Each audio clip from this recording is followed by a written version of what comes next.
Vamos orar.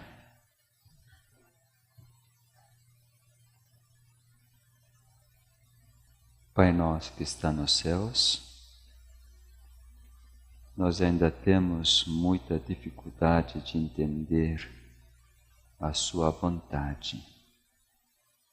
Nós estamos com pensamentos divididos e preconceitos que nós temos porque já fomos incutidos com pensamentos divididos, mas queremos entender a sua vontade.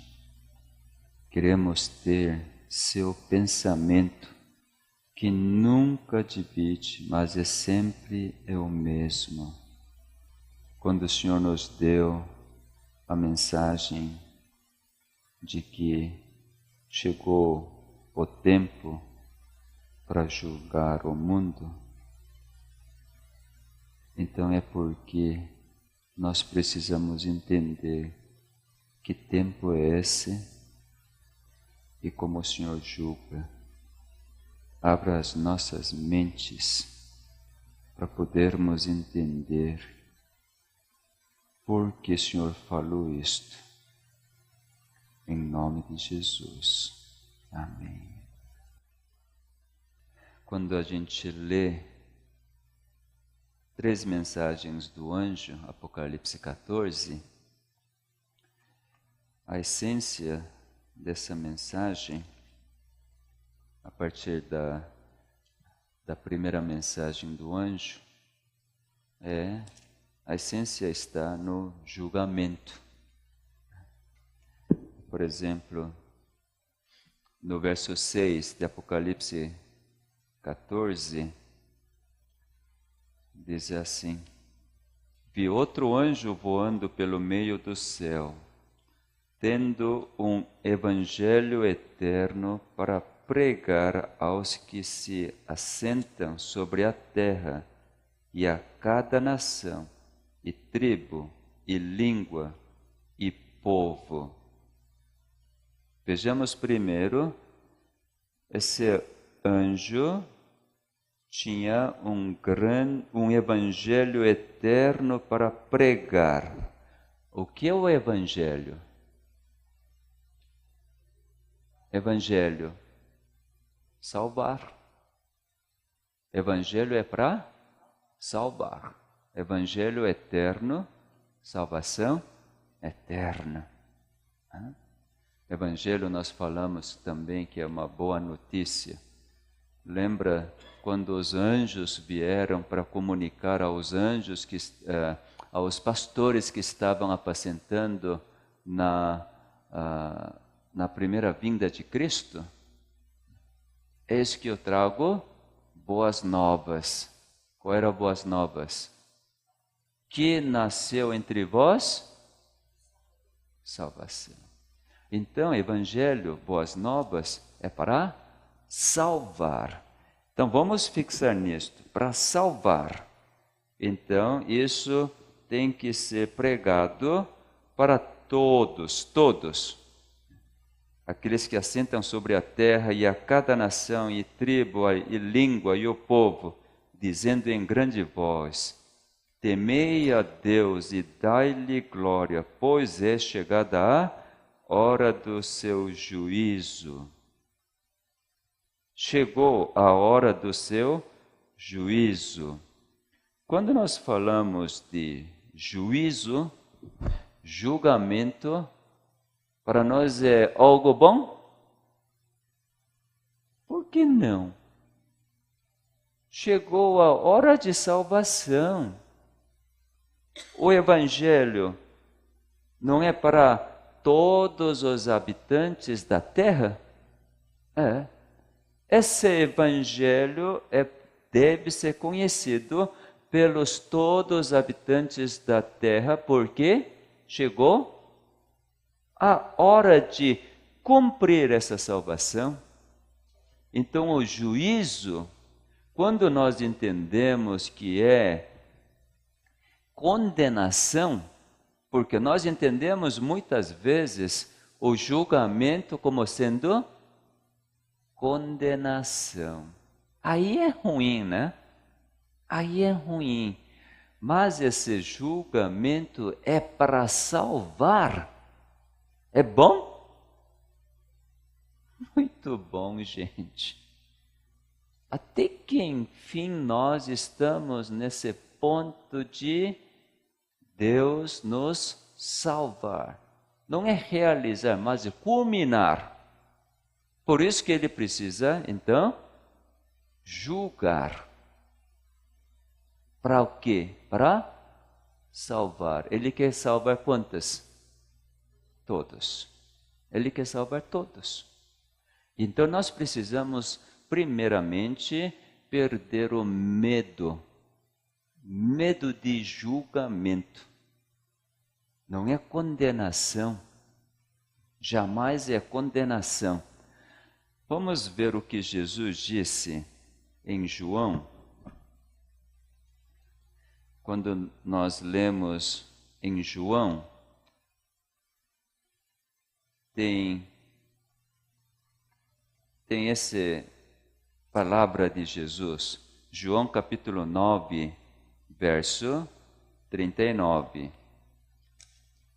O que Jesus diz aqui é uma continuação da discussão que ele estava tendo com os fariseus depois que Jesus curou aquele moço de cego de nascença. Né? Então, Jesus diz assim no verso 39, prosseguiu Jesus: eu vim a este mundo para juízo, a fim de que os que não veem, vejam, e os que veem se tornem cegos. Veja o juízo que Jesus está trazendo. Aqueles que veem, como que fica? Veja, os que não veem, vejam, e os que veem, tornem cegos. Como que é isso? O juízo que Cristo está trazendo é bem interessante. Aquele que não vê, começa a ver. Uau! O que nós acabamos de falar, né? Quando vê esse juízo que Cristo traz, é para condenar, como que vai sentir? Aquele que ainda não está preparado para ser condenado. Quem é que acha que não está preparado para ser condenado? Aquele que ainda está no pecado. Aquele que continua pecando, quer fazer o quê? Para não ser condenado, quer fazer alguma coisa para sair dessa condenação. Mas, para aquele que vê o evangelho que Cristo trouxe, ele mesmo é o evangelho. Por quê?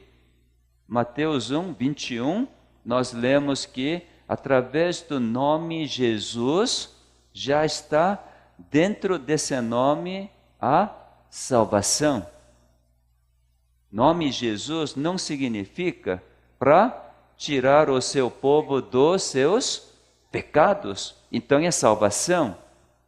Então, quando vê que Jesus veio aqui para salvar, não para condenar, então, esse que enxerga isto, vai ser o quê? Salvo. Simples. Ser salvo. Então, aqueles que não enxergavam a salvação que Jesus trouxe, mas através da sua obra de salvar, e quando vê, então é salvo. Salvação é uma coisa tão simples. Vamos ler o que o apóstolo Paulo falou em Romanos capítulo 4. Romanos capítulo 4, o apóstolo Paulo está falando sobre Abraão. Vamos ler desde o início. Que, pois, diremos ter alcançado Abraão, nosso pai, segundo a carne? Porque, se Abraão foi justificado por obras, tem de que se gloriar, porém não diante de Deus, pois que diz a Escritura: Abraão creu em Deus e isso lhe foi imputado para justiça.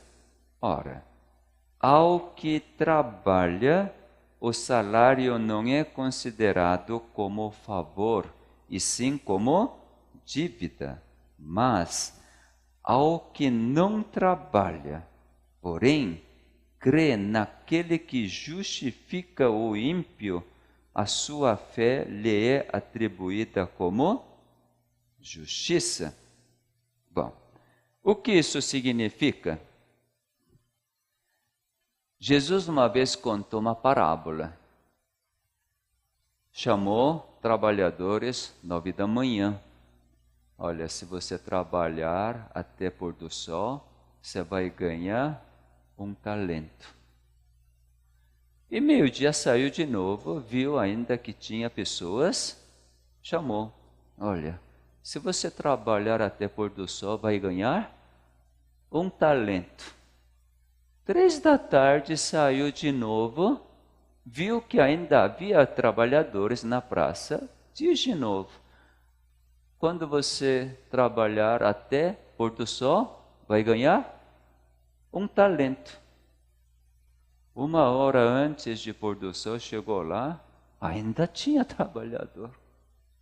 Então diz: olha, se você vir trabalhar até pôr do sol, é um talento.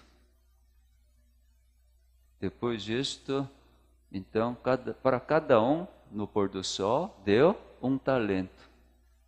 Gente que começou a trabalhar às 9, começou? Por que começou a reclamar? O dono mudou o contrato? Não mudou o contrato. Então por que reclamou? Reclamou por causa do pensamento dualista. Porque comparou. Esse daí só trabalhou 1 hora. Então, eu mereço mais. Eu trabalhei quantas horas a mais do que ele?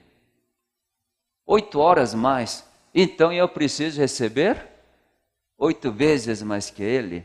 Isso é pensamento dualista.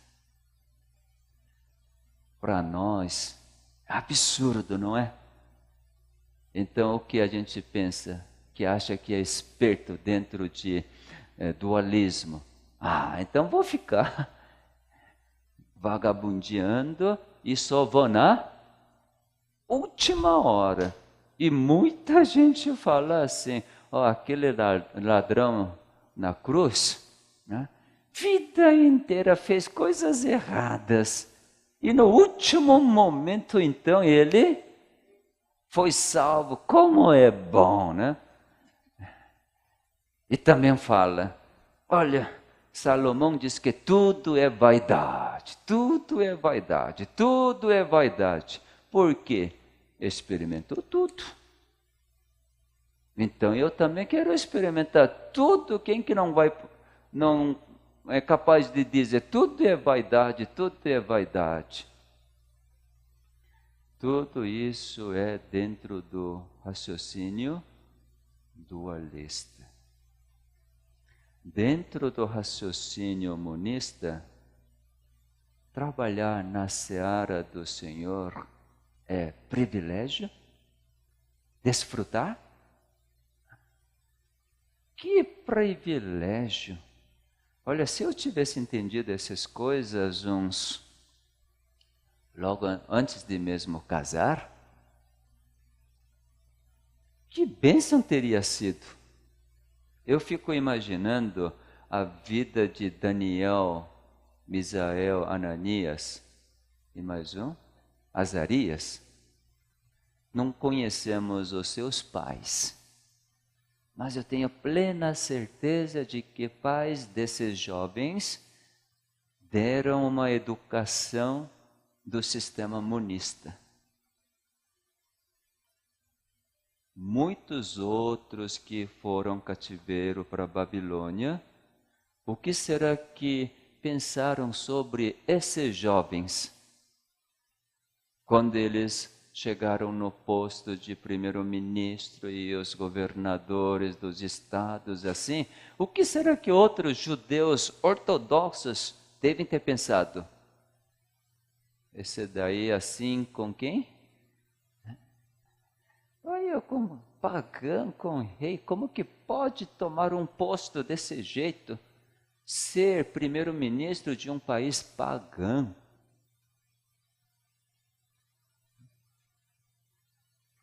Mas,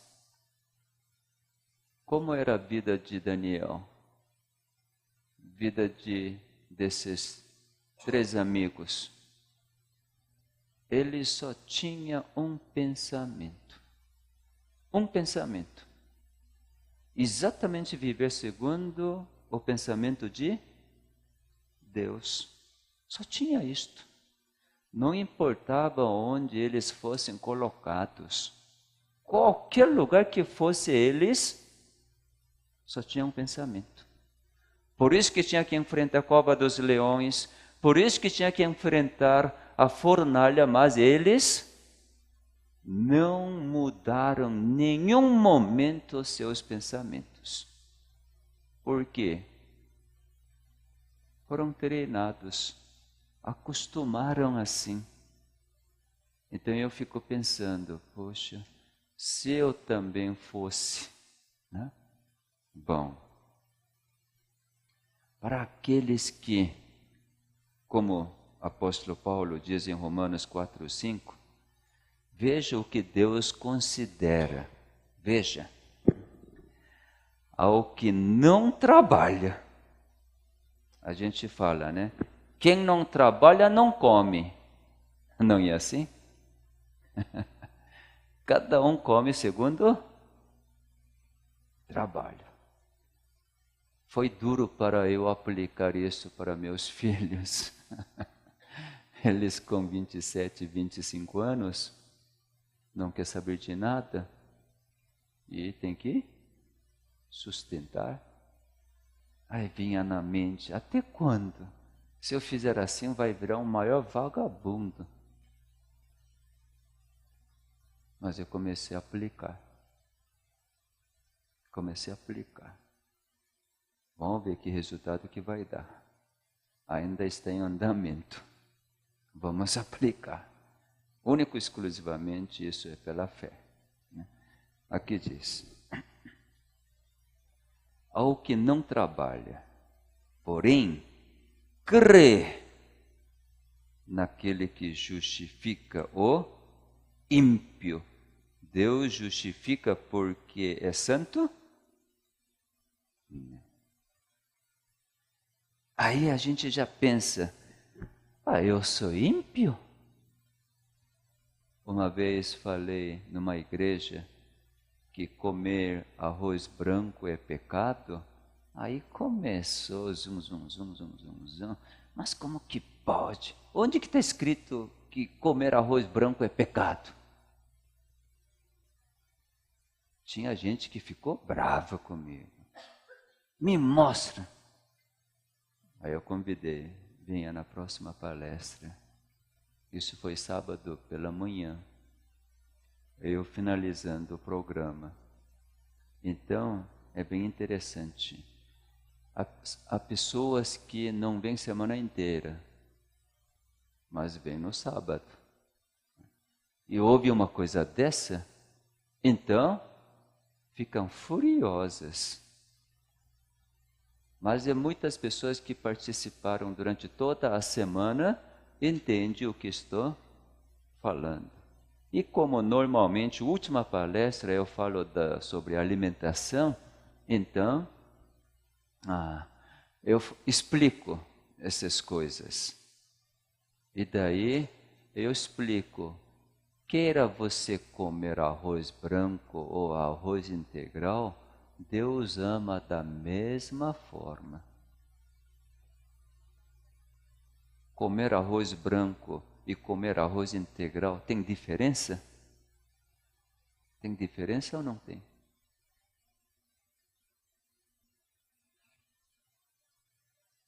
Vocês já estão pensando na saúde. Eu estou perguntando para Deus. Para Deus, você comer arroz integral ou comer arroz branco tem diferença?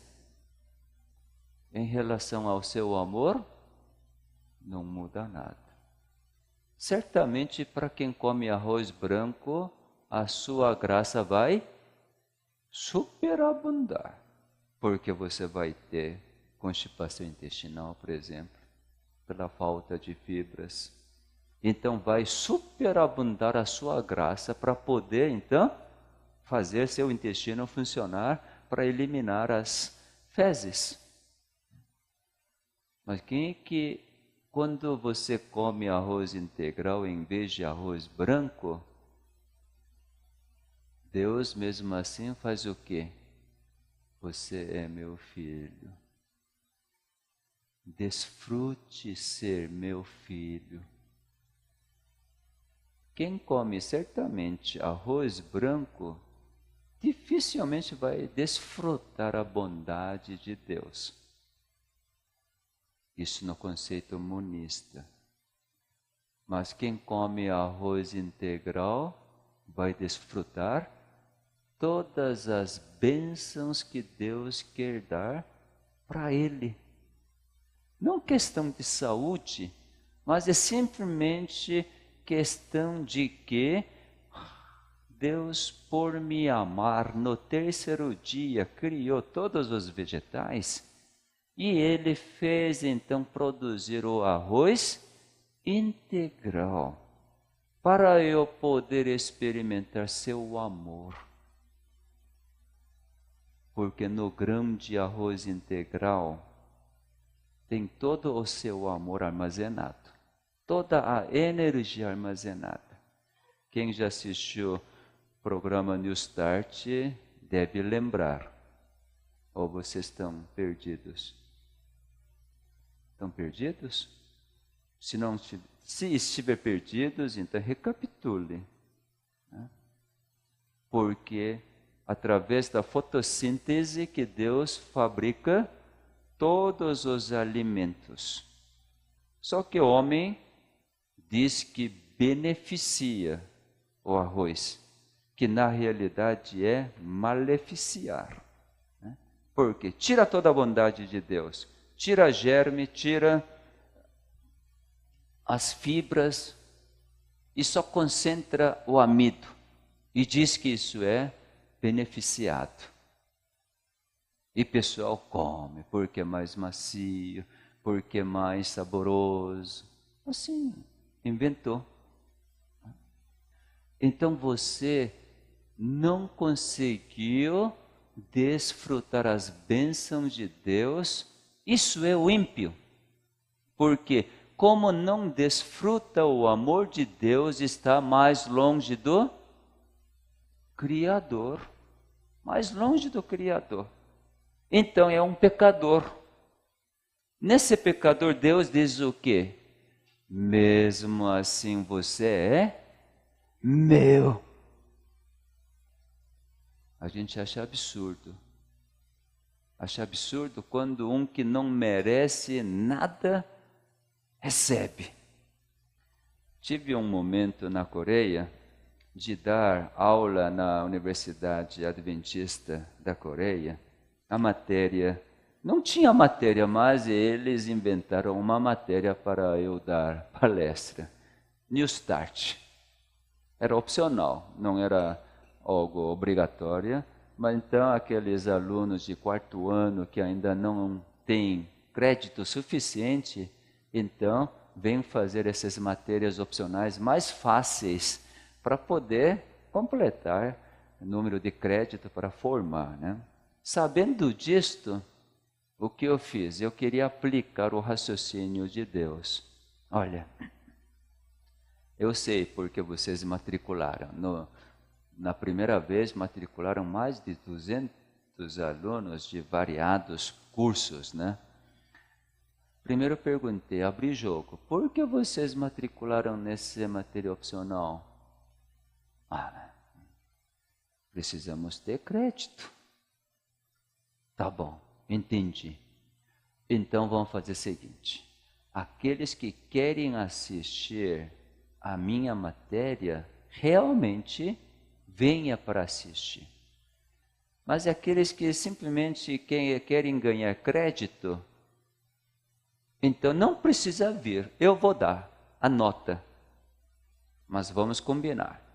Não precisa vir nas aulas, eu vou dar presença para todos, mesmo que não venha. Quanto à presença, não tem problema. Agora, quanto à nota, eu preciso dar a nota. Para isso, eu preciso ter algum parâmetro para poder dar a nota. Então, vocês, antes de terminar a última aula do semestre, então entregue um essay, como que chama? Oi? Uma monografia. Entregue uma monografia. Já vou dar o título. Tem 3 meses para escrever. E tempo de graça fecha até terminar a última aula do semestre. Aí é último. Depois de terminar, não aceito, porque terminou. Mas até lá, pode entregar, pode escrever qualquer coisa que queira. Eu vou dar o título. Título era Significado da Minha Existência. Dei esse título. Pode escrever qualquer coisa. Tá? Qual é meu significado da minha existência? Inclusive avisei, olha, os que matricularam não estão aqui, que vocês conhecem, então avise o que eu acabei de falar, que eu não vou repetir mais. E aí, quando chegou na última aula, um monte de gente entregou. Um não entregou. Entre todos os matriculados, um não entregou. Mas o restante entregou todos. Quando eu peguei essa monografia, comecei a ler, por volta de 200, menos de 1% escreveu a seu punho. O restante copiou, quase que xerocou, porque não tinha interesse. Eu dei tudo A. Independente o que escreveu, independente veio ou não, dei A. Para todos. E aquele que não entregou, ganhou F. Não ganhou nenhum crédito. E aí, esse daí veio me reclamar. Professor, é injusto o senhor fazer isso comigo. Eu preciso desse crédito para eu ter bolsa na universidade, era 3º ano. Isso é injusto. Eu perguntei para ele, você sabia que se você entregasse sua monografia até o último momento da última aula do semestre, então, isso era a nossa combinação? Você sabia? Sabia. Então, infelizmente eu não posso nada, porque isso foi combinado. Mas, professor, faz alguma coisa comigo só por causa dessa nota F dessa matéria. Eu não estou conseguindo a bolsa. Pois é, fulano, já estava combinado. E outros que nunca assistiu, que copiou dos outros, ganhou A. Esses daí, então, vibraram. Que joia! Não fizemos nada, mas ganhamos nota A. Depois você está para entender, né? Que a universidade me pediu para não dar mais a aula. Só durou 1 ano. Depois pediu, olha, desse jeito não dá.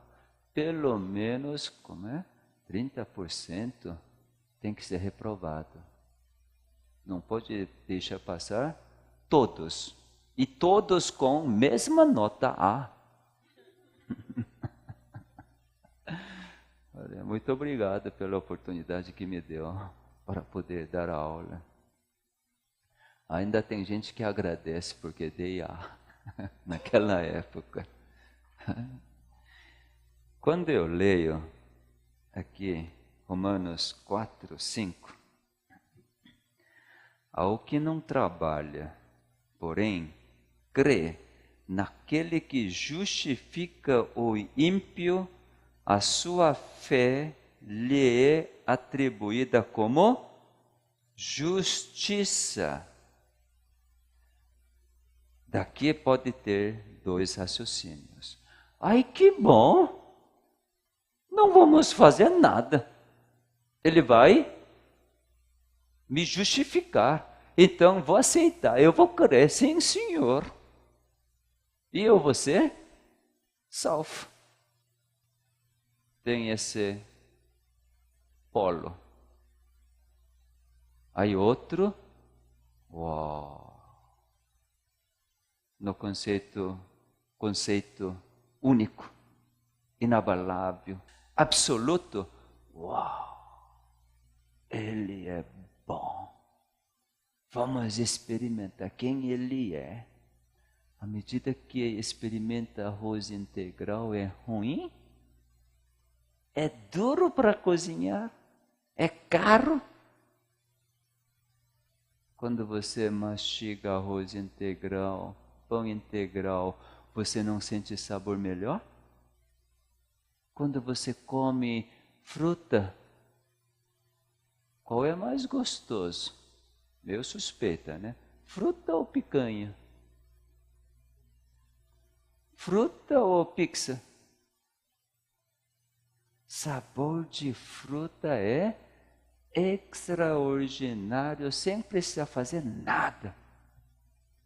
Ainda mais lá na Bahia, você colhe fruta madura no pé, você sem precisar fazer nada, e você desfruta. Aqui eu colhi abacate que, não vou dizer que caiu, tá? Mas que Deus deslocou pela força gravitacional, onde estava pendurado até o chão. E aí catei. Eu não fiz nada para poder colher esse. Simplesmente estava passeando, tinha abacate aí no chão, catei, embrulhei no jornal, depois coloquei num saco plástico. Em 2 dias, amoleceu. Aí fui comer. Ai, que delícia! Aquele abacate assim, tão denso, parece. Comparar isso com manteiga não dá, né? Não é aquele abacate aguado, mas é aquele abacate tão denso que dá para passar no pão, como se um patê, alguma coisa, e comer com pão é uma delícia. Eu tenho ainda meia dúzia ou mais de abacate que eu colhi, que estou fazendo para amadurecer. Quem sabe amanhã a gente come. Não tem muito, né? Então, não. Se chega cedo, come, isso é injusto. Quem quiser, coma. E agora, quem queira comer, então chegue enquanto tiver. Eu não sei se eu chegar por último.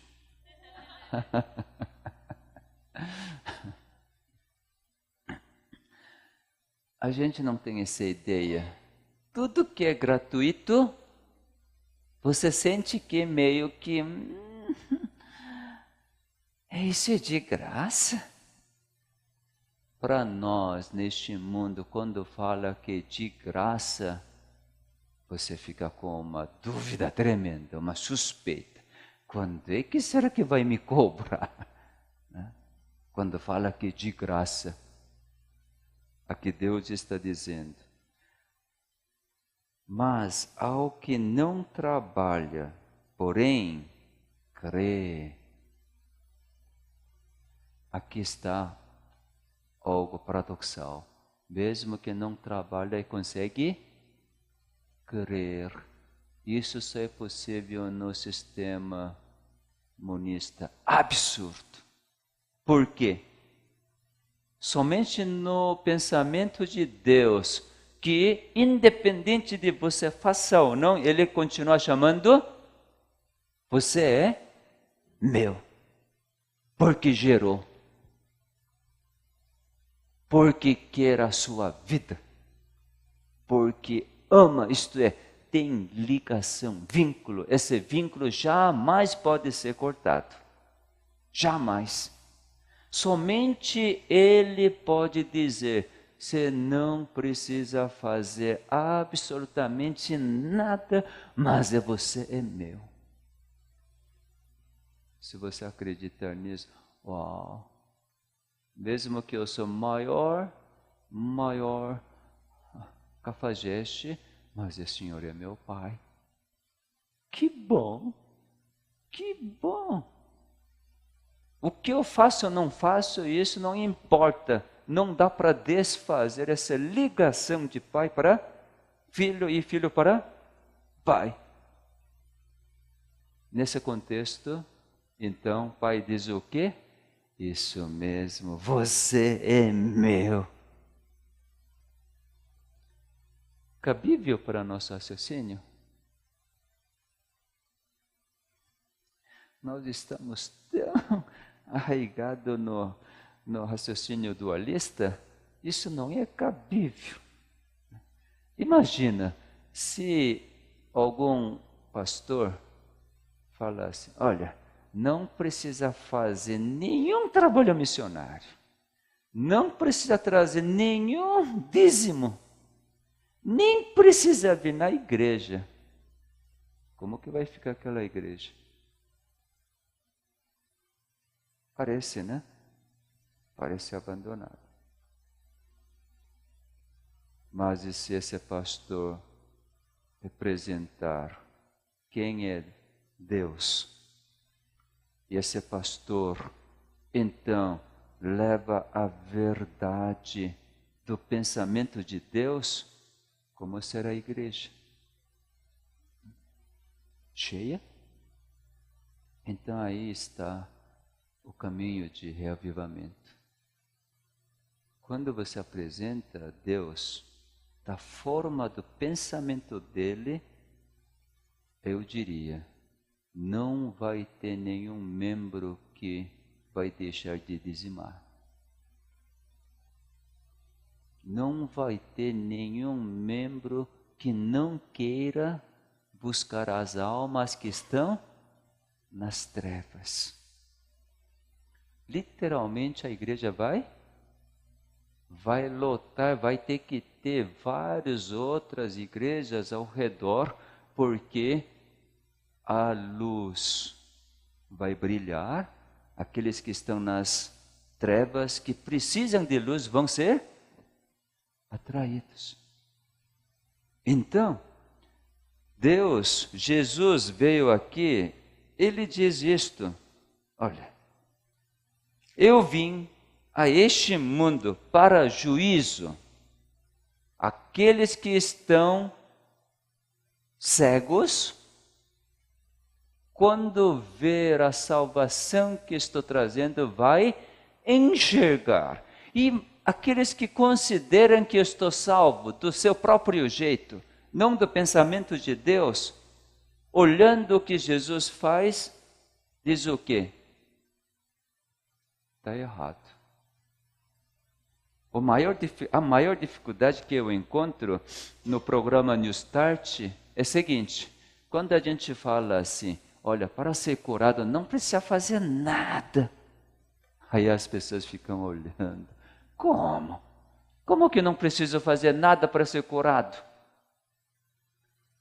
Eu simplesmente falo, desfrute Desfrute todo o presente que Deus está dando. Então, durante esta semana, em vez de querer perder o peso, em vez de querer abaixar a pressão, em vez de querer controlar a glicemia, em vez de fazer qualquer esforço, simplesmente desfrute. Durma cedo. No momento que Deus der sono, vamos dormir, você vai desfrutar. E Ele, na nossa inconsciência, então, vai restaurar todos os genes alterados. E daí, de manhã, quando você acordar, você vai ficar totalmente revigorado. Você não precisa fazer nada. Desfrute a alimentação que nós estamos oferecendo. Mastigue bem, sinta o sabor. Ainda falo assim, coma só coisa gostosa. Se não tiver sabor, não precisa comer. Coma só coisa gostosa. E quem tem diabetes, eu posso comer fruta doce? Se for saboroso, coma. Mas o médico diz que não pode comer fruta doce, então vai subir glicemia. Isso lá fora, aqui vai ser diferente. O pessoal duvida. Mas à medida que o tempo passa, pessoas começam, olha, meu intestino está funcionando bem.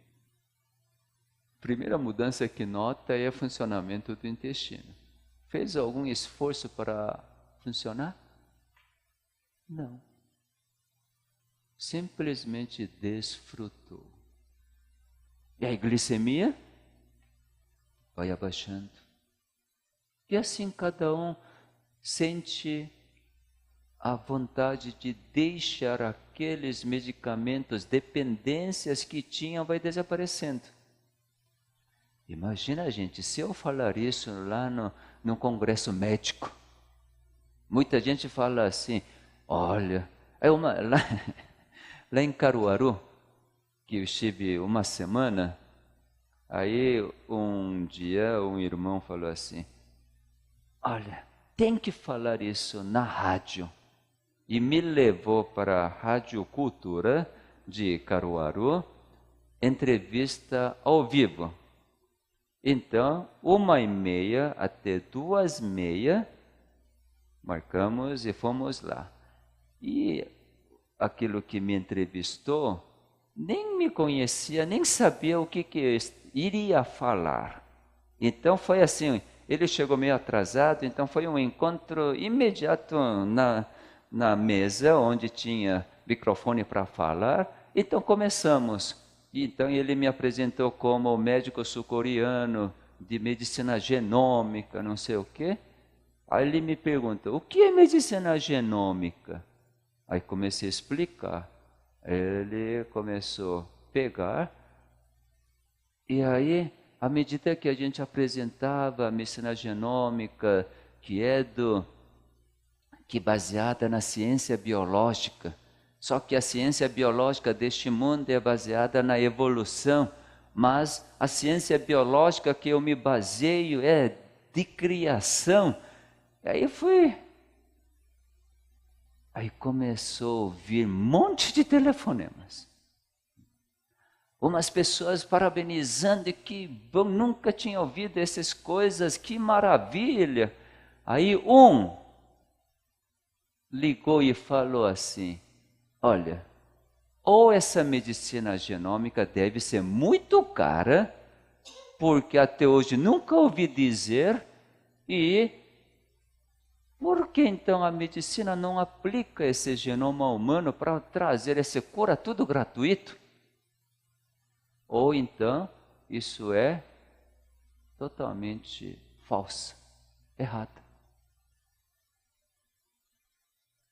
Quando ele falou isso por telefone, então a gente ouve, né?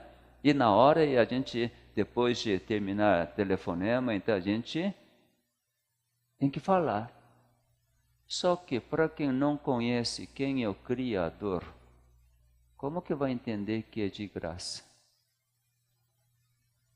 E aí eu falei, Deus me deu a sabedoria.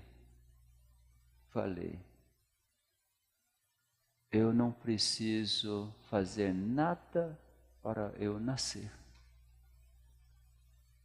Eu não preciso fazer nada para eu amamentar. Quando tenho fome, mamãe me dá peito, simplesmente dá vontade de sugar, nem planejei mais, eu fico sugando, o leite entra. Não preciso saber quando é que minha barriga vai encher, mas quando o leite não tiver sabor bom, simplesmente paro de mamar. Então, vida é de graça, comida é de graça, saúde é de graça. Depois de mamar, evacuar é de graça. Tudo é de graça. Não preciso fazer nada. E aí, outras pessoas continuaram ligando. E o apresentador ficou surpreso, porque nunca teve tanta audiência no horário dele. Quando terminou, ele falou, olha, você conseguiu falar a religião e a ciência ao mesmo tempo. E quando terminei, eu falei para ele, ciência, religião verdadeira é uma coisa só.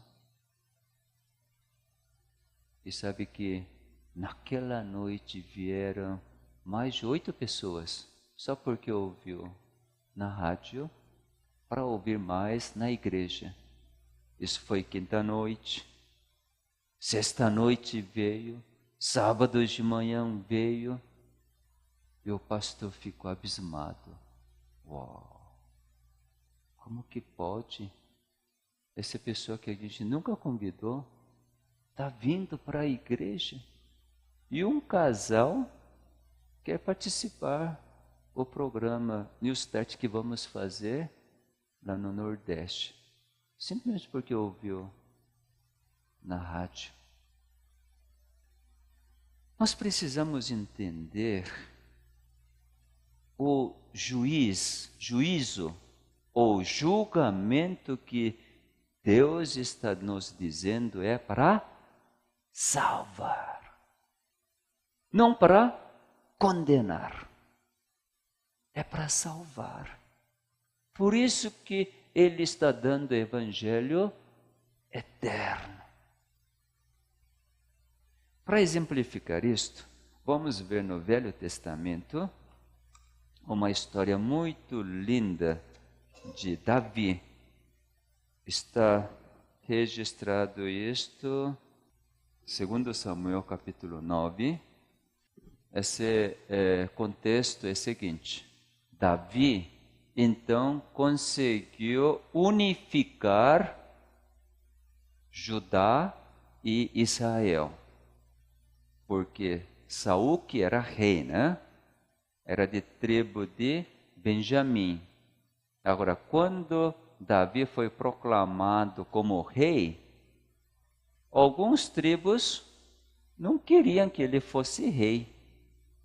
Mas Davi, com paciência, conseguiu unificar todo Israel e, então, ele tinha seus oficiais, sacerdotes, tudo isto.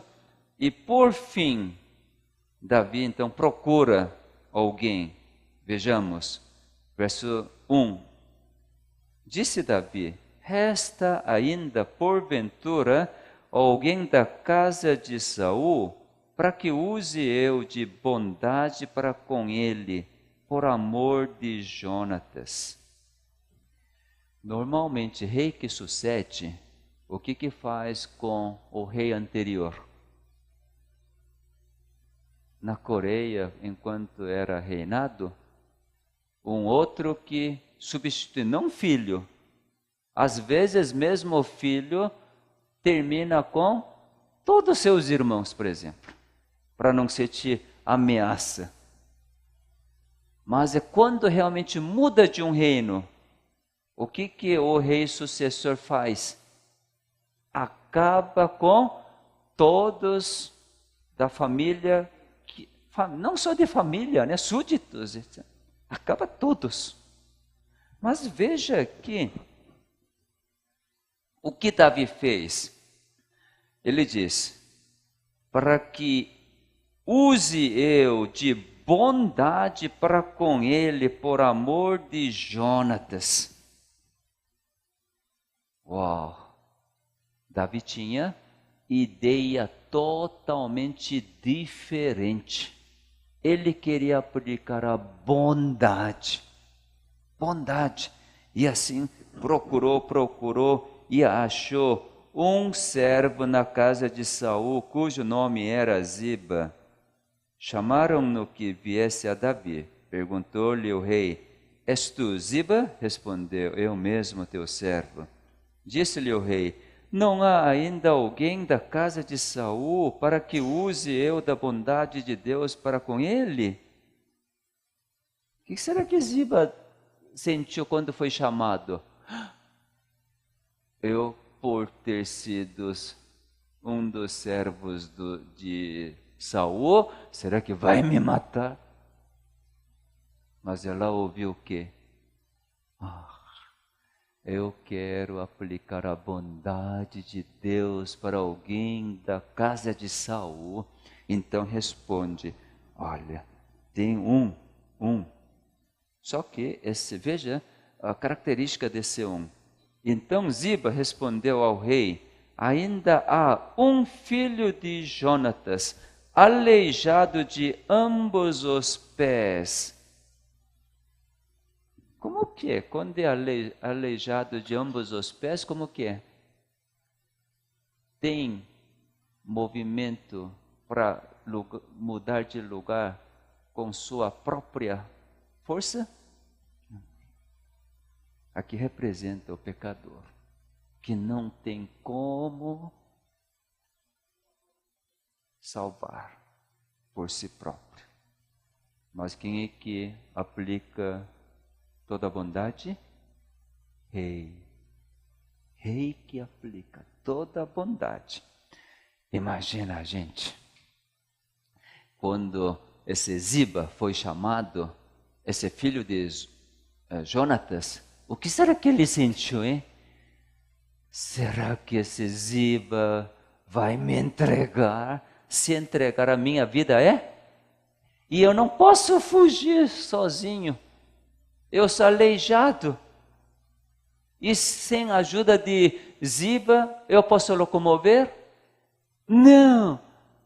E será que esse Ziba vai me entregar para o rei? Como teria sido a situação desse filho de Jonatas? Eu estou morto. É o momento de julgamento. Julgamento de rei. Julgamento de Davi em relação a filho de Jonatas. Veja o que ele diz. Depois de saber onde que se encontra, esse Ziba sabia exatamente onde o filho de Jonatas se encontrava. Então mandou o rei trazê-lo de Lodebar, da casa de Maquir, filho de Amiel. Vindo Mefibosete, filho de Jonatas, filho de Saul, a Davi, inclinou-se, prostrando-se com o rosto em terra, disse-lhe Davi, Mefibosete. Olha essa exclamação. Como que Davi sentiu em relação a esse filho de Jonatas, seu amigo? Mefibosete, tu és meu filho. Porque com Jonatas qual era tratado? Mais do que irmão, né? Por quê? Por cada um tinha um amor tremendo. Aí Mefibosete, ele diz: eis aqui teu servo.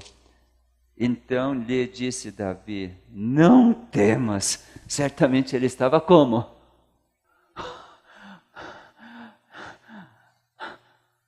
Daqui a pouco eu vou morrer. Percebendo disto, Davi diz: não temas, porque usarei de bondade para contigo por amor de Jonatas. Aqui Jonatas representa Jesus, né? Por amor de meu filho unigênito que morreu por você, eu vou aplicar a bondade. Isso é julgamento.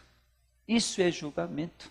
Julgamento de Deus é totalmente diferente. Totalmente diferente. E continuar falando. Olha, Jonatas, por amor de Jonatas teu pai, e te restituirei todas as terras de Saul, teu pai, e tu comerás pão sempre à minha mesa. Então se inclinou e disse: quem é teu servo para teres olhado para um cão morto, tal como eu? Ele se considerou como um cão morto. Mas qual era a atitude de Davi? Quando Mefibosete se considerava que é um cão morto, qual era a atitude de Davi? Para demonstrar que o que ele falou para Mefibosete, então chama Ziba. Chamou Davi a Ziba, servo de Saul, e lhe disse: tudo o que pertencia a Saul e toda a sua casa, dei ao filho de teu senhor. Trabalhás, pois, a terra, tu e teus filhos e teus servos, e recolherás os frutos, para que a casa de teu senhor tenha pão que coma. Porém, Mefibosete, filho de teu senhor, comerá pão sempre à minha mesa. Tinha Ziba 15 filhos e 20 servos. Veja, deu a certeza para Ziba: olha, teu senhor vai comer na minha mesa. Quem somente podia comer na mesa junto com o rei? Filho. Único e exclusivamente filho. Veja o resultado do julgamento. Por nós sermos julgados por nosso Deus, nós vamos estar comendo junto com Cristo, com nosso Pai, na Nova Jerusalém, e seu trono vai estar na nova terra. Isso é promessa. Isso é promessa. Então, na próxima palestra, nós vamos ver como é Sodoma e Gomorra. Como foi esse julgamento. Mas nós não precisamos esquecer dessa história que nós acabamos de estudar hoje. Julgamento é para salvar. Para salvar. Não é para condenar e destruir. De forma nenhuma. Mas quando nós entramos para Sodoma e Gomorra, a gente vê o quê? Mas não destruiu. Não morreram tanta gente? Sim. Então vamos entender como que tudo isso aconteceu.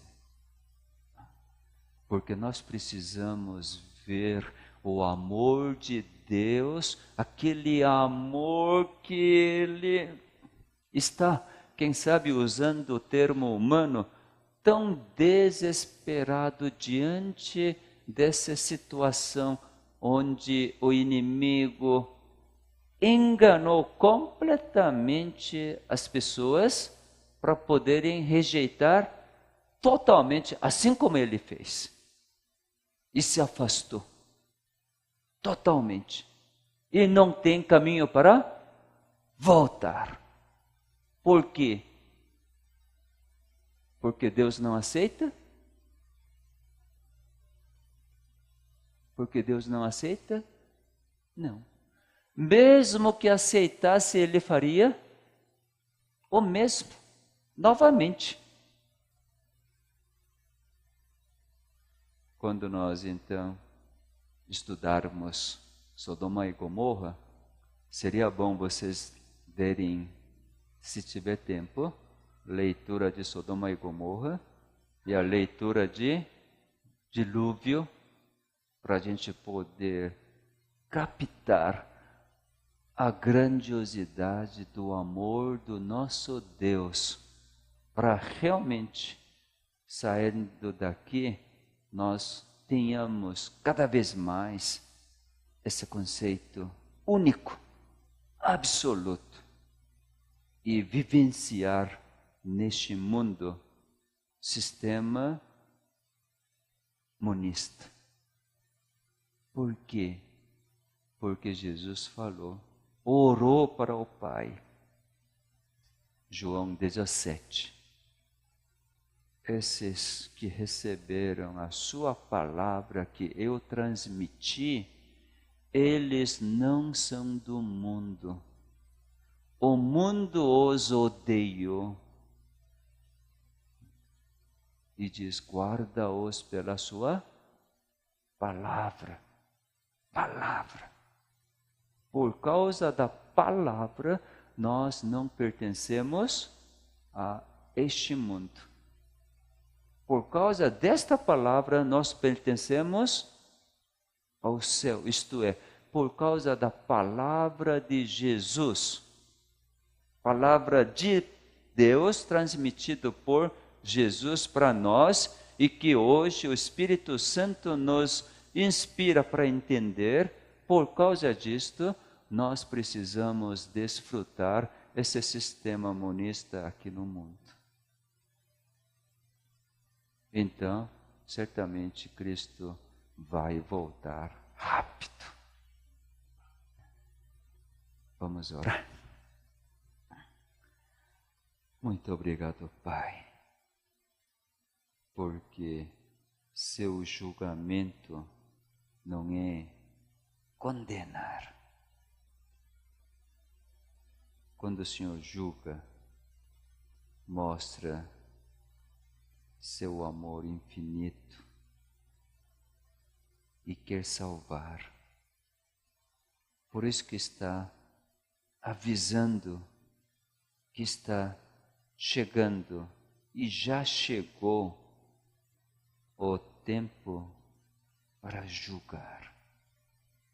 Ó Pai, que sejamos julgados segundo a Tua santa vontade e que aceitemos seu julgamento e que tenhamos neste mundo a vida em abundância para poder transmitir esse julgamento glorioso para aqueles que estão temendo por causa dos seus pecados.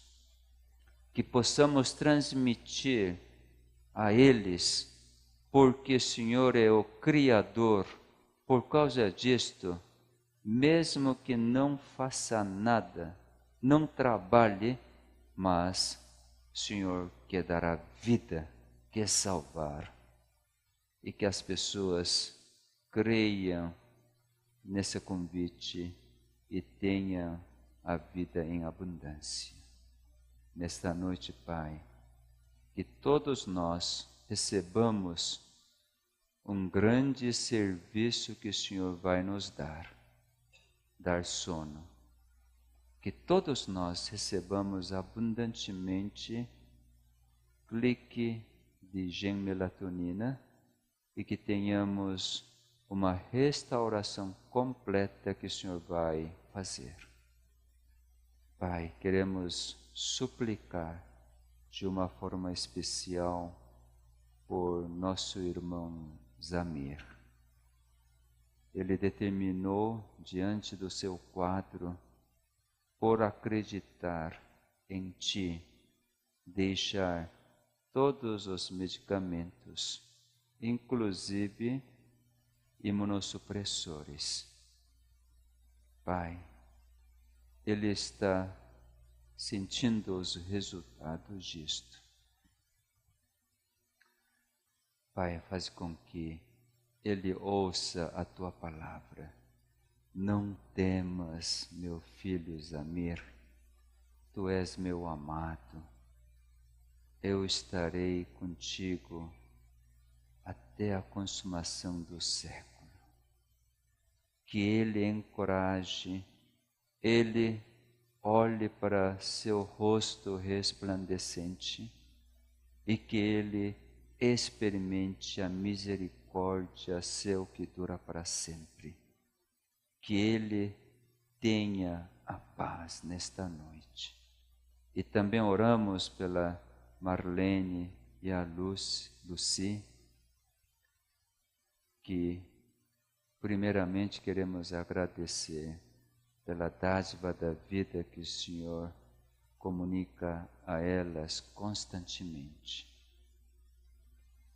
Qualquer sintoma que venha a dar medo, que expulse imediatamente olhando para Jesus e que elas, cada momento, experimentem maior graça e nessa fraqueza, nesse sofrimento, estão sendo co-participantes do sofrimento de Cristo e que elas já desfrutem toda a vitória que logo em breve será uma realidade.